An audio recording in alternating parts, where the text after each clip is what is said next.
Assalamualaikum warahmatullahi wabarakatuh. Hai semuanya, Selamat datang di podcast perdana kami, Bibi Cici. bincang-bincang bersama Cici. Wah, ini kan podcast pertama kita ini. Nah, gimana perasaanmu? Aduh, deg-degan ya. Terus aku tuh nggak sabar banget buat ngomongin topik kita ini ke penonton dan ke kamu. Terus aku kayak nggak sabar gitu loh buat tuker pikiran. Wah, iya betul. Aku juga nggak sabar nih tukar pendapat bersama Mm-mm. sobat Bibi Cici yang nonton di Iya. rumah. Oh ya, sobat Bibi Cici, kami berdua yang akan menemani kalian di podcast perdana kami ini selama 20 menit ke depan. Tapi kita mau kenalan dulu nih. Tak kenal maka tak sayang dong. Halo teman-teman, aku Ina. Aku Marsha. Jadi, sebelum masuk ke intinya, aku mau tanya dulu nih, gimana kabar kamu, Marsha? Alhamdulillah baik. Gimana kalau kamu, Nah? Alhamdulillah ya, kita sama-sama baik. Aku tuh kemarin lihat storymu kan. Kamu habis dari Bandung ya? Iya, kamu gak ngeliatin banget, Nas. Soalnya seru banget. Iya, Kamu sama seru banget teman-temanmu bener-bener. kemarin. Aku tuh ke Bandung, awalnya tuh cuma nemenin papa meeting. Hmm. Tapi kan aku ada teman di Bandung, jadi ya Oh. hangout gitu. Oh, alah.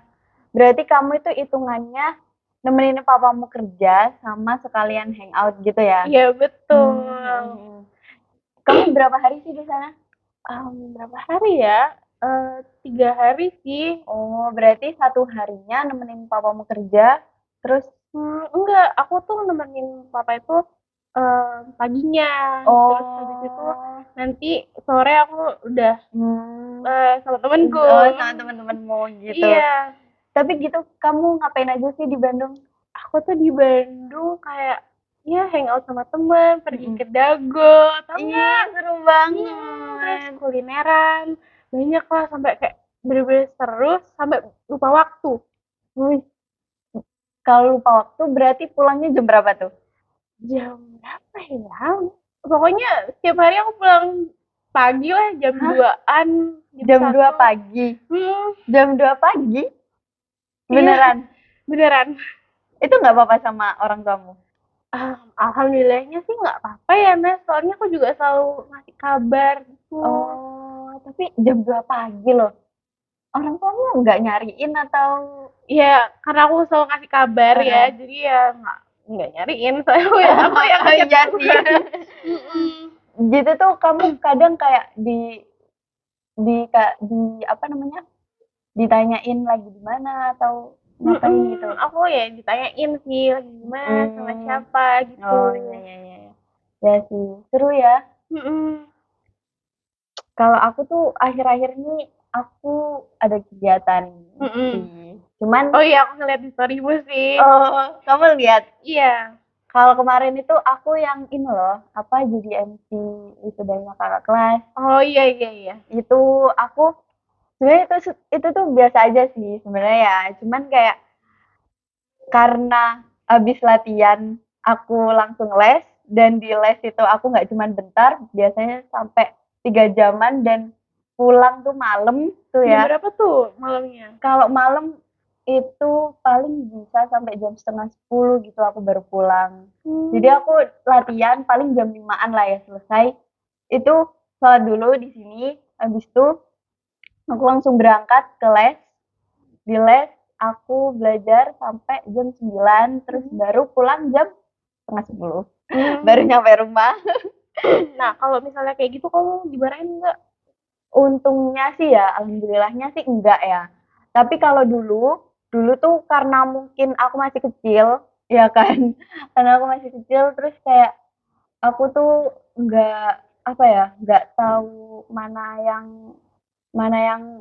benar dan mana yang baik, Iya mana bener. yang benar, mana yang salah gitu kan. Iya. Itu tuh apa ya, ya diwanti-wanti banget lah sama orang tuaku ya kan. Jadi kayak enggak apa ya, kayak diatur banget gitu loh. Aku mau ke sini, mau ke situ. Itu tuh pasti ditanyain dulu sama siapa, kemana gitu, rumahnya di mana, banyak deh gitu. Terus Hmm. ya maghrib, maghrib tuh ya, itu tuh aku udah ditelepon-teleponin.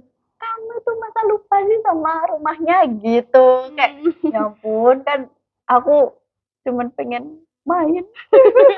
Nah, aku juga awalnya gitu. Nah, tapi ya dulu tuh kan masih kecil ya. Aku tuh Mm-mm. juga belum dikasih kebebasan kayak Iya sekarang. sih, Terus juga heeh. komunikasiku dulu juga nggak sebaik ya sekarang lah. Soalnya kan aku dulu Oh. ya masih malu-malu gitu. Tapi Mm-mm, sekarang udah mm-mm. ya udah Oh iya sih, mungkin gitu. karena udah besar kan ya, jadi Mm-mm. udah paham lah kayak kita punya kegiatan gitu, kegiatan sendiri, jadi ya dibiarin. Iya, jadi dulu aku kayak sekarang sih aku mikirnya Oh dulu iya sih, wajar heeh, dilarang-larang. mm-mm. Iya benar benar benar. Nah, yang kita barusan ngomongin tuh, itu tuh ada sangkut pautnya tau sama podcast kita hari ini. Oh iya, apa tuh spill? Nah, hari ini kita bakal membahas tentang perilaku strict parent. Sifat, ini tuh sifat yang bisa dibilang banyak dibenci sama anak muda. Benar Setuju gak? banget, heeh. Gen Z kan paling memperhatikan mental health Iya, ya, heeh. betul. Nah, Setuju setuju. ini tuh kamu jawabnya berdasarkan Iya, pengalaman ya. bener. Nah, oke. Tanpa berlama-lama lagi, mari kita buka dengan satir. Straight to the inti. Oke, kita mulai dari awal dulu deh, biar Sobat Bici tahu apa nih maksudnya dari podcast Strict ini. parent. Mm-mm. Jadi, ini tuh pola asuh. Ini aku dari itu ya, jurnal Mengutip Siloam ya. ya. Mm-mm.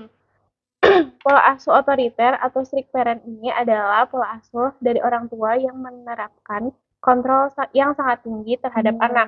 Ya ya Sedangkan benar-benar. tingkat responsifnya itu cukup rendah.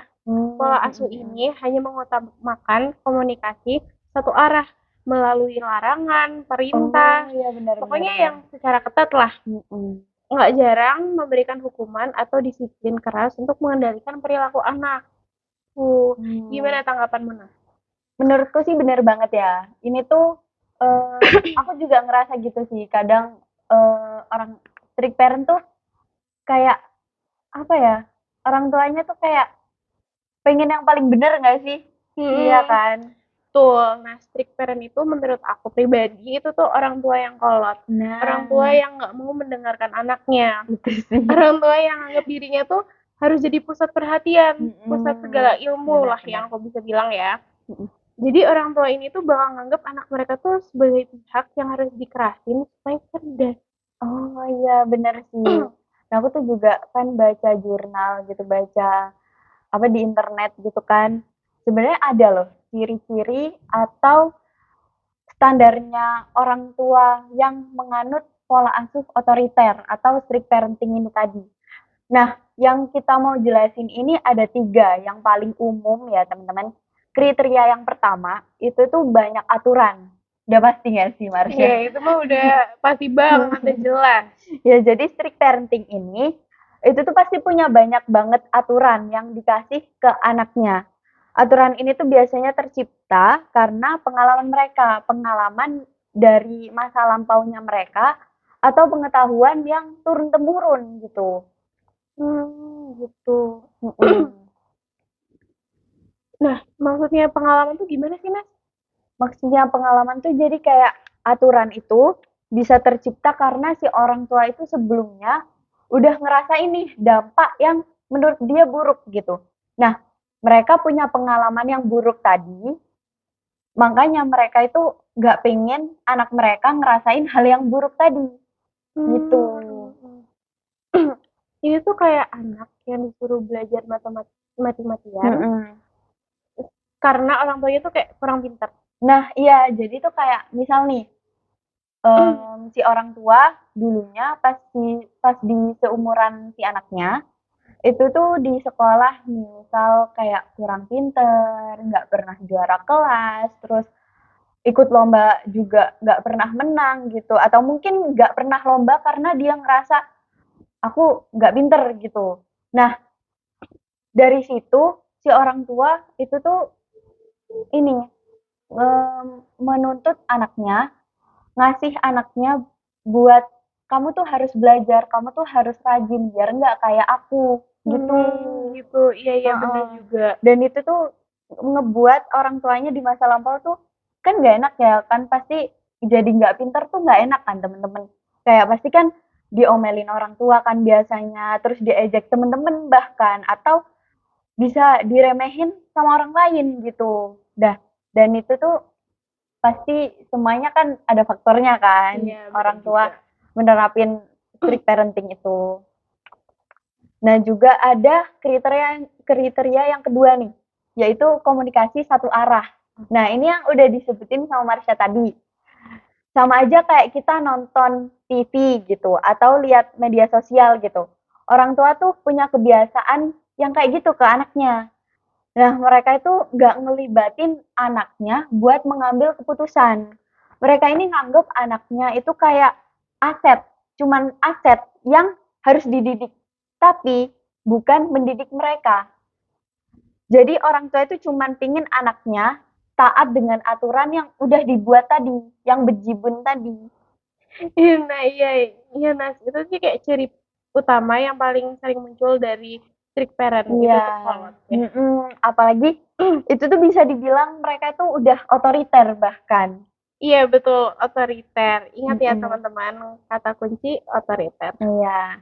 Nah, sekarang kita udah bisa masuk ke kriteria yang ketiga, yaitu banyak tuntutan. Wah ini mah lebih jelas lagi ya. Iya kan? Nah, orang tua yang strict parent itu tuh punya kebiasaan bahwa mereka itu bakal mikir anaknya harus bisa jadi ini, harus bisa jadi itu. Dia itu pasti mengimajinasikan anak-anaknya gitu loh, kayak berharap banget gitu loh. Kayak selain aturannya banyak, si anaknya ini juga makin ditekan buat adanya keinginan atau ekspektasi dari orang tua gitu. Contoh yang paling nyata di masyarakat kita nih, kayak misal ngambil jurusan nih, itu tuh kan pasti orang tua pingin lah yang terbaik buat anaknya. Hmm. Tapi kadang itu orang tua malah jatuhnya bikin tuntutan kayak kamu nanti harus masuk jurusan ini ya, kamu nanti harus masuk jurusan ini ya. Mama itu pengen lihat kamu kayak gini, kayak gini, kayak gini. Itu tuh malah jadi tuntutan buat anaknya dan bikin anaknya ngedown gitu. Kalau kamu pernah nggak sih Marsha digituin sama orang tuamu? Alhamdulillahnya ya orang tua aku tuh kayak nggak strict Oh, parent ya gitu. alhamdulillah Terus sih. juga nggak ada kompetisi-kompetisian lah. Yang Iya. penting naik kelas aja udah cukup. Jadi nggak ada Mm-mm. kewajiban buat menjadi juara kelas. Mm-mm. Gitu. Kalau aku sih dulu sih, dulu itu aku di bukan dituntut ya, di apa ya, mama orang tua aku tuh berharap banget gitu. Sampai bikin aku apa ya, kayak aduh kalau misal aku nggak nurutin kayak nggak enak gitu loh. Jadinya kan kayak beban tersendiri gitu buat aku. Sebenarnya mereka tuh nggak nuntut aku, tapi aku yang kebeban sendiri gitu loh. Cuman kan sekarang aku makin apa ya, makin loving myself gitu loh. Udah terbuka gitu. Oh, aku passionnya di sini nih.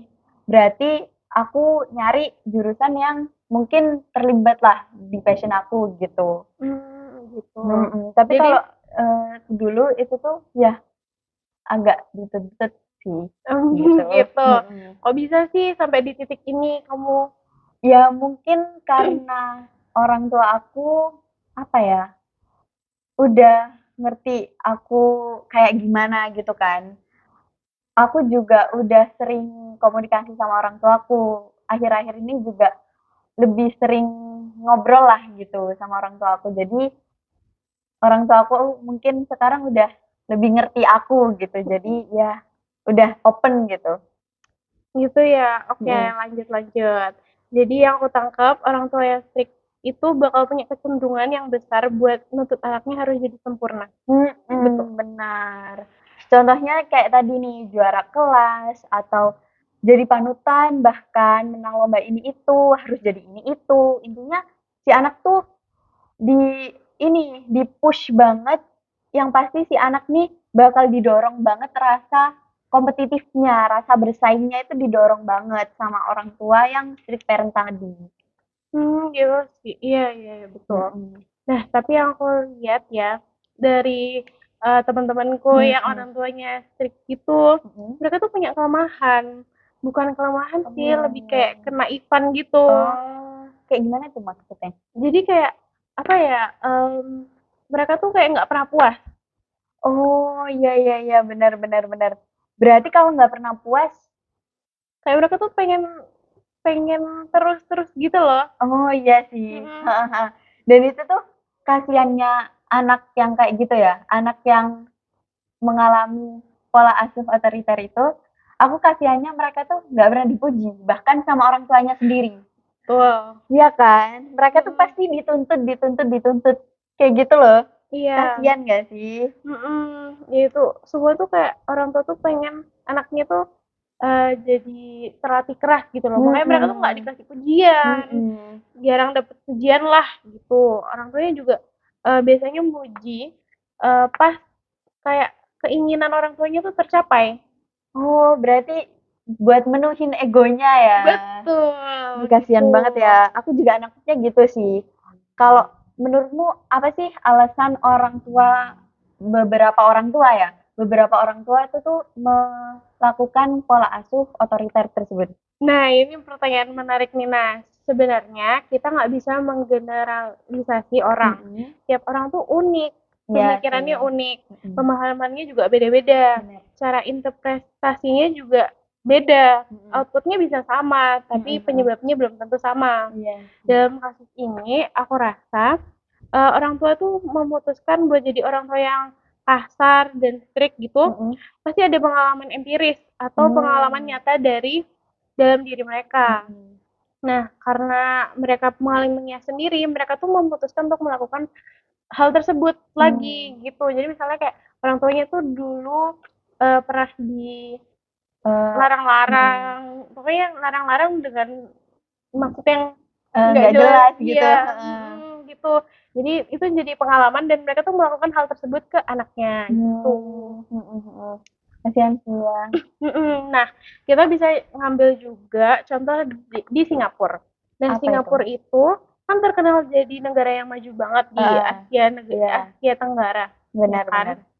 Kayak lebih maju lah daripada negara-negara Iya. lain. Heeh. Nah, itu tuh penyebabnya karena orang Singapura ini mayoritas udah nerapin jiwa kompetisi sejak dini. Oh, iya iya iya iya. Nah, jadi melalui strict parenting ini mereka tuh bisa apa ya? Kayak bisa maju. Hmm, mm, Mereka mm, bisa bisa mikir kayak gini karena kayak udah kebukti gitu loh. mm, mm, mm. Gitu. Nah, kalau istilah lainnya yang aku baca Singapura itu, ya heeh. itu tuh namanya tiger parenting. Oh, Misalnya tuh tiger kayak kuat banget parenting. lah. Bahkan istilah tiger parenting ini eh, muncul karena perilaku orang sana itu sangat keras ke anaknya. Anaknya tuh Hmm. dituntut jadi juara, jarang dapat pujian. Jadi kalau menurutku, kalau kita lihat dari kacamata umum ya, Mm-mm. penyebab pertamanya itu karena kultur. Oh iya sih, ha. Tiger parenting ya tadi tuh. Mm-mm. Jadi karena udah terbiasa, mereka tuh ngelakuin itu ke generasi selanjutnya gitu. Iya. Dan itu tuh dianggap baik bahkan sama orang-orang yang kayak gitu. Iya, Kasian sih. betul. Aku ngerasa ini konsepnya tuh sama kayak kita tuh belajar berlebihan gitu Oh lah. iya iya iya. Kayak mereka tuh menganggapnya baik, kita tuh juga Mm-mm. menganggapnya gitu, kayak Hmm. belajar. Tapi ya nggak berlebihan juga sih. Kayak Nah, mereka itu mereka tuh nganggapnya ini kayak ibadah gitu nggak sih? Mereka betul. nganggapnya ini tuh baik, padahal sebenarnya Kalau dilakukan eh, secara eh, berlebihan, ya itu nggak enak gitu ya di anaknya mm-mm. ya kan, kasihan anaknya. Terus ada lagi nggak menurut Munas? Kalau menurutku sih ada lagi ya, bisa jadi mungkin bukan karena kultur, tapi membuat kultur malahan mereka ini. Maksudnya bukan membuat benda kebudayaan gitu, bukan. Tapi yang aku maksud di sini itu orang ini dulunya itu nggak nerima parenting yang strict. Tapi dia tuh justru malah menciptakan kultur kultur strict ini di keluarganya mereka. Ada ya yang kayak gitu? Menurutku sih pasti ada ya. Soalnya kan pengalaman manusia tuh kan beda-beda. Cara nyikapinnya pun juga beda-beda kan. Dari pengalaman yang dirasain si orang tua ini di masa lalu. Itu tuh bikin sebuah set. menjadi cara supaya si anak ini nggak ngelakuin kesalahan yang sama. Contohnya adalah si orang tua ini setelah lulus sekolah, susah hidupnya karena dulunya nggak pinter di kelas, nggak juara kelas. Nah, karena si orang tua ini ngerasa susahnya hidup setelah lulus, si orang tua ini akhirnya maksa si anak buat belajar rajin. Kayak kamu tuh harus belajar rajin, kayak gini tuh nggak enak, nah gitu deh. Nangkep-nangkep. Tapi kalau asumsi atau bahkan kenyataannya begitu, berarti ada yang sebaliknya bisa terjadi dong. Kayak misalnya ada kasus si orang tuanya tuh dulu hidupnya keras karena dituntut ini itu sama orang tuanya, tapi akhirnya dia tuh nggak ngerasa bebas lah dulu kan. Nah makanya sekarang dia pas udah jadi orang tua, dia tuh nggak ngelakuin strict parenting itu ke anaknya, bener nggak? Iya sih, benar benar benar. Ini pemikiran yang bagus ya. Bahkan kemungkinannya tuh besar. Apalagi di negara kayak Indonesia, yang menurutku bisa dibilang santai ya. Itu tuh aku yakin banyak orang tua yang mulai meninggalkan cara-cara yang tidak disukai supaya anaknya ini nggak ngerasain hal yang sama gitu. Gitu ya, Nas. Nah, tapi menurutku sebenarnya kemungkinan lebih besar mengapa strict parenting itu terjadi karena orang tuanya itu sayang. Nah, itu sih, benar sih. Jadi si orang tua ini sebenarnya peduli nggak sih, Marsha? Si Betul. orang tua ini sebenarnya peduli, tapi dia dia bingung gitu loh cara ngungkapin rasa sayangnya dia itu kayak gimana. Jadinya ya itu, akhirnya strict parenting jatuhnya. Gitu. Makanya si anak nih tetap digituin supaya dapat merasakan hal yang sama dengan si orang tua ini.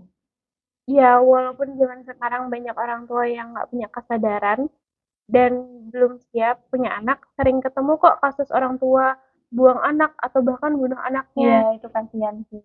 Jadi meskipun nggak bisa kita generalisasi bahwa orang tua itu semua kasih sayang sama anaknya, setidaknya kita tuh bisa tahu bahwa orang tua tuh punya caranya untuk ungkapin kasih sayang mereka, walaupun ya kadang-kadang meresahkan ya, terlalu Iya, over gitu.